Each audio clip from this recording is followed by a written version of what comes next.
Hello everyone and welcome back to another edition of West Ham Fan TV on the Social, our interactive social media show where we answer questions sent in by you, our viewers. As you can see, like Creswell back from the layoff, Scott is back.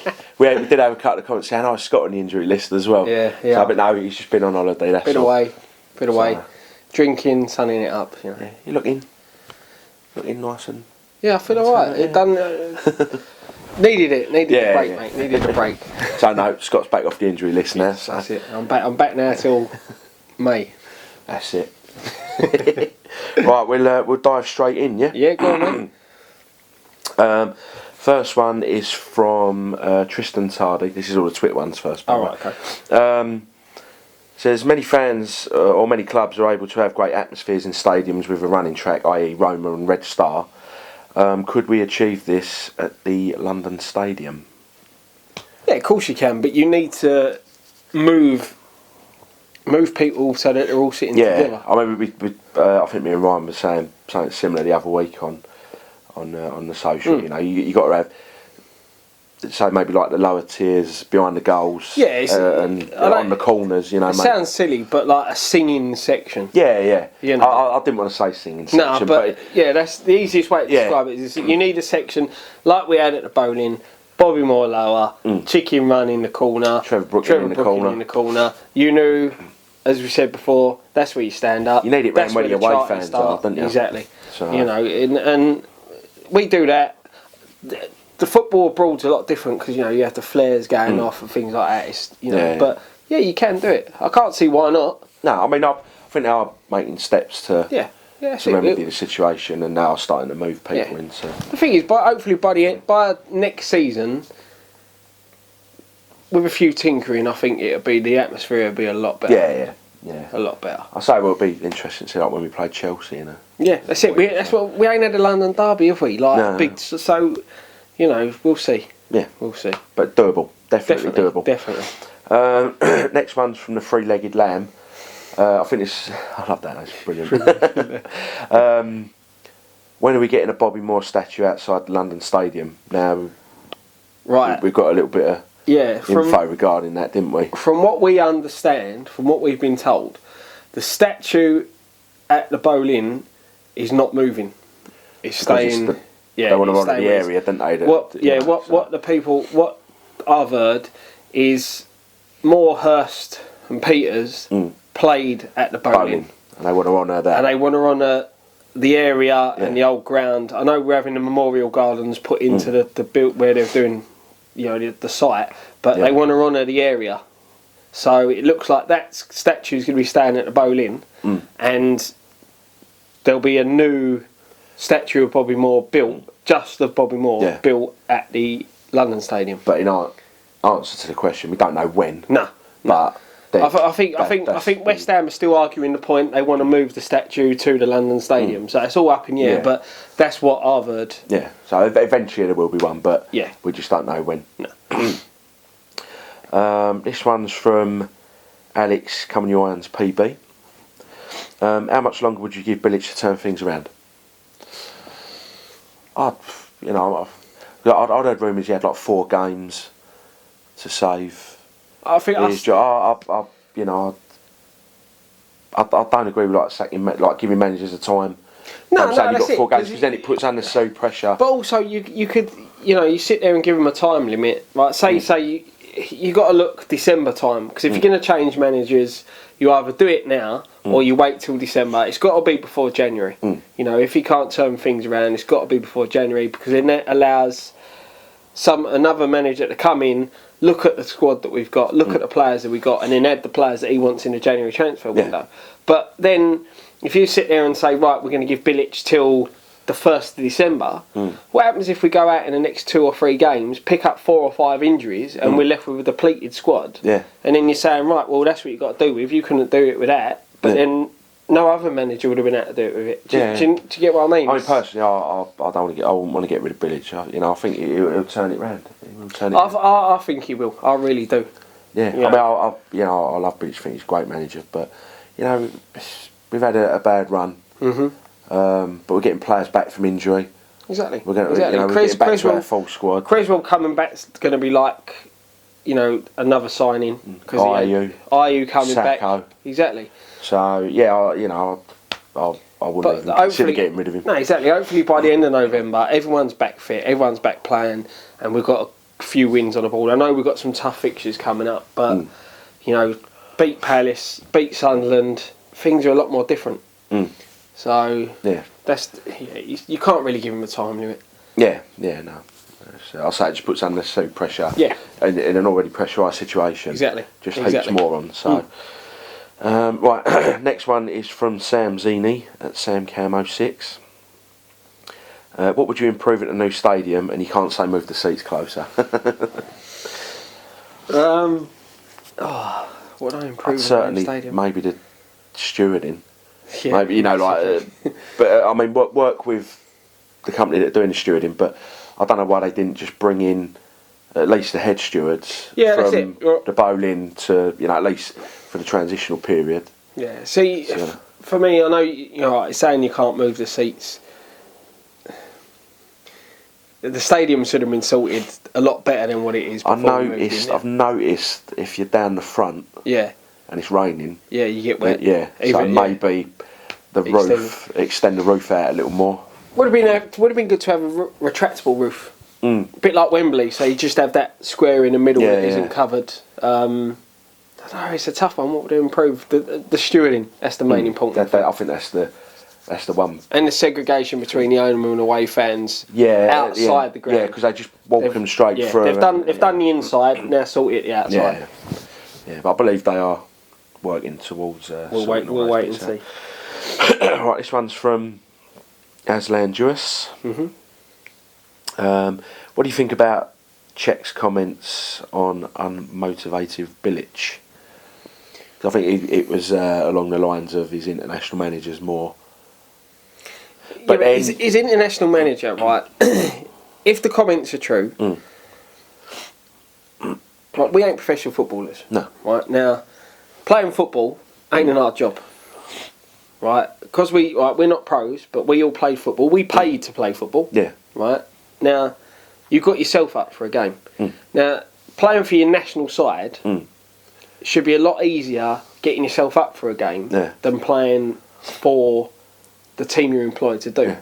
Right. So, but the national manager, if he comes from the same country, is going to be more passionate because he's as passionate as I would be putting on an England shirt. You would be putting on an England shirt. But at the end of the day, it's your job. Yeah. I don't need my manager coming down and motivate me to go shovel pigeon crap. The fact that you're a highly paid footballer should be enough. But then, like you say, I've seen it happen before in papers. Like they completely twist words, and they might take. He might have said say it in one sentence and something in another, and then they've gone, oh yeah, like, we'll put that make a good headline. Said that my national manager's more passionate than Bilic. Well, that's fair enough, But it's two different things. Yeah, but I mean, like I say, papers twist things. So you don't know what's been said or what. For me, he's employed to play football. He must love football to thingy. That should be enough. Seeing the team talk that Bilic done to that, the Betway side. If that don't get you up, if he can't get you up for a game week in week out, walking out, bubbles playing, 50,000 people screaming, cheering you on, that's got to get you up for a game as well. All the motivation you need, doesn't it? Exactly. So, our next one is from Gary Walsh at G Walsh. Is the setting up of a West Ham Supporters Trust a good or bad idea? It's a good idea so long as the right people are on it. Yeah, I mean they had like a supporters advisory board before, didn't they? But how much input they had, I don't know. You've got to have the board, to have that advisory board. You've got to be asking the right questions. Exactly, not the wrong questions. Look, I ain't saying anyone that's on it's yes men, but you've got to have people who are willing to put an opinion across and not just say yes to everything. Accept the BS that sometimes people in the club are put to them. Yeah. You've got to. Yeah, but then You know, I've said I've had him before, but whether it was just lip service, That's it. That's I the don't know. thing. You know, That's the thing. I wasn't involved in him, so I don't know. At the end of the day, there ain't no club without the fans. No. You know, you can have the biggest stadium in the world. If you ain't got the supporters coming in to watch the game, what's the point? Yeah. You know, and we should be listened to. Granted, you know, we've all got different opinions on everything. We've all got different ideas of how things should be done. And that's why you have a group of people. So you get different opinions and you can knock things back and forth and work out solutions. So it is a good idea so long as it's the right people in it. Yeah, and as long as any suggestions that are made are at least considered. Yeah, not just swept Not under the just go, carpet. oh yeah, we'll look into that and sweep it under the carpet, you know. Okay, right, next one's from Mohit at Mohit D 1998. Would you rather have English owners with a good background of football or foreign owners who have a lot of money to spend? It's got to be foreign owners. You know, as much as it's good having English owners, I said, I was born in 1980 after we won the FA Cup, so I've never seen us win a major trophy, you know, like with the playoffs and the Intertoto, but that's nothing, you know. And day and age now, you need money to win things. Yeah, all right, you have your rarities where Leicester winning the Premier League, Wigan winning the FA Cup, you know, so it needs. It's an unfortunate thing, but you've got to have the money to compete with the big boys. And I mean, it was that sort of 60s, 70s, even up to sort of late 80s, really. You had, I mean, when Trevor Francis was signed for £1 million, everyone was like, oh, £1 million play, you know, and it was a big deal. Yeah, yeah. But, you know, you could come up from the second division and if you had, a decent manager who made the right signings and, you know, gelled the team together, they could compete in the first division. Yeah. But now, like you say, you get the odd season where someone throws up there. Yeah. But for the most part, I mean, just having the money, doesn't it? You've got to have a manager who can advise the right players, gels everything together. Yeah, you've still got to have it there, but the money helps. Yeah. You know, because you can attract the right type of player. Yeah. But then, you know, they are saying it's coming, threw loads of money at it. Kieran Dyer always injured, Freddie Ljungberg always injured. Yeah. New owners come in, Andy Carroll always injured. Yeah. Sometimes you don't need money just to buy the wrong players. Yeah. No disrespect to Carroll. He's not right. He's just been unlucky. He's just been unlucky. I rate him. The guy's immense in the air. He's, you know. Yeah. I mean, not when he plays. You know, he's work. He's unplayable, isn't he? But he's just been unlucky. Mr. Glass. You know, people they don't want to. You know, players don't like being injured. No, so of course not. Right, next one's from Liam Giacometti. If we give him time, do you think Antonio will work up front? No. I mean, tried it for one game. I know we'd said a few times. Square pegs round holes. Maybe push him up, try him up front, like when we had the shortage of strikers. He's a winger. But yeah, we tried it and it didn't. He's better when he's got the ball at his feet and he's running at players. Or he's making them runs off the wing, hanging about the back post. Yeah. You look at how many of his goals have come from crosses where he's been hanging around, you know, making that run into the back post. Look, a winger's a winger. Don't want to play him with his back to goal. Yeah, exactly. You get that rarity. Henri started as a winger, you know, but he was one of the fastest players to ever grace the Premier League. And it's Antonio's not at that quality. You know, as I said, a winger's a winger, a forward's a forward. Yeah. A forward knows how to play that role. Antonio knows how to play a winger. So no, stick him where he belongs, out wide. Good answer. Next one's from Jeremy McCrare. So do you think Zaza will make an impact soon? He says, come on your hands. P.S. Please shout out. There's a shout out to Jeremy. Right, Jeremy. Thanks for the question. Yeah. I hope so. His work rate's good. Again, I think it's that the style that we play isn't the style that he's used to at Juventus. And you know, maybe he needs another striker alongside him.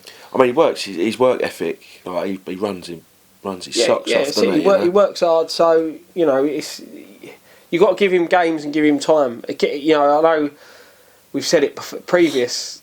You know, the players that we've brought in with no Premier League experience, things like that.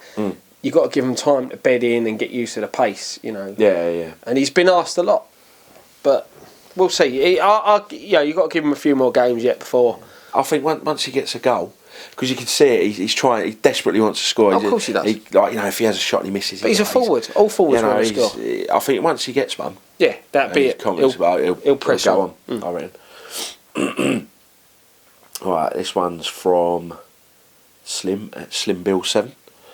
Would you cut the allocation given to away fans to give us an advantage over being outsung? No, not really. Because the thing is, you start cutting people's allocations, they start cutting our allocations when we go away. Yeah. You know, there'll people. It's tit for tat. You know, we do that. Someone else will do exactly the same. So it's you give. I think what is it? They're 5,000. They're meant to have in it, or 6,000. I don't know. What's the percent? I can't remember. I can't remember. But the percentage. I know it's more just for keep the allocations as they are. You know, don't cut it, because at the end of the day, it's down to us as fans to make the noise. Yeah. And not allow the away fans to out-sing us. Yeah. I mean, like we go to other grounds and exactly. Sing for 90 minutes, things like that, and you know, it's what football's all about. It's what being a fan's all about. Yeah. Get behind the team. Yeah, that's it. Right, move on. We've got a couple of questions on YouTube. Okay. We'll just find it. Here we go. This is it from Joe Newman. WHU. What do you first think about the allocation problems for the Chelsea League Cup game? I was away when all this, so I'm not too sure about what's. Because I think we cut their. Well, did they ask? I don't know. Ask for the full allocation. Supposed to get. I think it was like 5,800. All right. They were supposed to get. I'm sure they were supposed to get more for a cup game, because you get it's a bigger percentage. But I think because of the trouble, also with the lack of police radio and all that, I think they cut the allocation down. The thing is, if in that case, with the police situation not sorted out at the stadium, things like that, if it was cut because of safety concerns, I know we've just answered saying it shouldn't be cut in another question, but if it's through safety concerns, fair enough. If the old bill have said that, then it's fair enough. But because they would have had a say on it, like exactly, the police. So. Exactly. But as I said, at the end of the day, if we start cutting people's allocations, then they're going to do the same to us. Yeah. And you know, like you said, cup games. If it is a bigger allocation, then we should have given the right amount. Yeah. You know, I just hope it hasn't been done so that they can give away more of them free tickets to the community. I think it's probably more of a maybe on police advice. That's it. Police advice, that's fair enough. You know, at the end of the day, they're the ones that have got to sort out the safety outside the ground, and it is a rival and it is a London derby. Yeah, which in the past has been historically a little bit lively, should we say? Yeah, you want a bit of liveliness, don't you? You don't want trouble, but no, you want it. You want the banter. You want it to be lively. Yeah. It's what creates the atmosphere. That's why it's a derby. Yeah, that's it, mate. All right, next one. Yep. This is a good one. It's from Oliver Hall. If you could bring back one defender, one midfielder and one striker that used to play for West Ham back into the current squad, one defender, would it be? One midfielder, one striker. Billy Bonds. Yeah. Midfielder. I'm going to go. Go on. Trevor Brooking. Good shout. Trevor Brooking, midfielder. Poetry in motion. Striker. It's a tough one. Dean Ashton. Yeah? Yeah. Fully fit Dean Ashton over people like Canio, because I think Ashton would have pressed on and been something special. Really do. See, I was torn between two for striker. Go on. They partnered each other, so it would be difficult to pick one, but Cotty or McAvenny. Yeah. I don't know, but then you got Canio and Tevez. Yeah, it's a tough one. I mean, everyone's always going to have a different. That's it, but no, opinion, I said Ashton. The potential Ashton had, he would have pushed on and been something special. So I would have said Ashton for the striker. Yeah. So yeah. Okay. That's it. No, that's it. That's all the Twitter and YouTube questions. So thanks for coming on, mate. So, mate, cheers for that. And thank you everyone for taking the time to send a question in. Let us know in the comments, what you think about our replies, or your thoughts on, especially certainly in the midfielder, striker and defender one. It's a good question. Very good question. Some good debate going on that one, I think. don't forget we do Facebook stuff now, don't we? Yeah. We do a section of On the Social that goes directly onto Facebook, so do head over to there. Facebook /West Ham Fan TV. That's it, mate. Give the page a like. Yep. And one thing left to say, mate. Come on, you Irons.